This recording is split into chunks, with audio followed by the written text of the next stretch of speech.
ደሳች ዜና አስደሳች ዜና የኡሙ አይመን የከሰዓቷ ዜና የምሽቷ ዜና አብርሃምና ሄርሜላ ወደ አዲሱ ቤታቸው ሊሄዱ ሁሉም ነገር ዝግጁ እንደሆነ ማርቲና የሄርሜላ ወንድም አበሰሩን።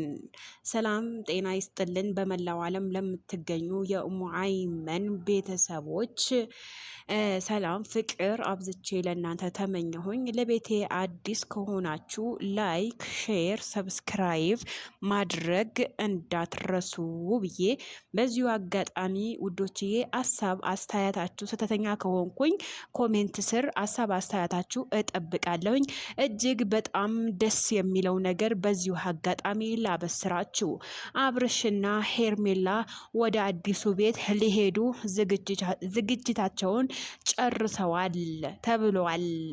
ስለዛ ይሄ ደስታ የሄርሜላ አድናቂዎችና የአብርሃም አድናቂዎች እጅግ በጣም እንደተደሰቱ በኮሜንት ስር አውጀዋል። የት ነው የተለቀቀው ለምትሉ ሄርሜላ ወንድም ጋር ተለቋል። ካሁን በኋላ አብርሃምና ሄርሜላ ካሁን በኋላ በህይወታቸው ማንም ገብቶ ሊረብሻቸው እኛም አንፈቅድም። ማንም ሰው መጥቶ ሊረብሻቸው እኛም እነሱም መፍቀድ የለባቸውም። ካሁን በኋላ መጣመር፣ መዋደድ፣ መፋቀር ነው ያለባቸው ብለው ተናግረዋል።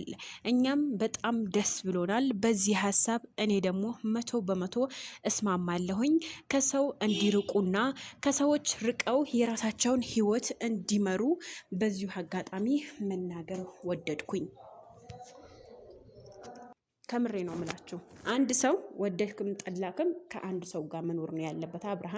አብርሃም ደግሞ በአሁን ሰዓት ከሄርሜላ ጋር መሆኑ የአብርሽ የሄርሜላ ወንድምና ማርቲ እንደተናገሩት ወደ አዲሱ ቤታቸው ሊሄዱ ዝግጅታቸው እንደጨረሱና ከአሁን በኋላ ደግሞ ማንም ሰው መጥቶ እንዳይረብሻቸውና ማንም ሰው መጥቶ በህይወታቸው ገብቶ እንዳይረብሹ ተናግረዋል።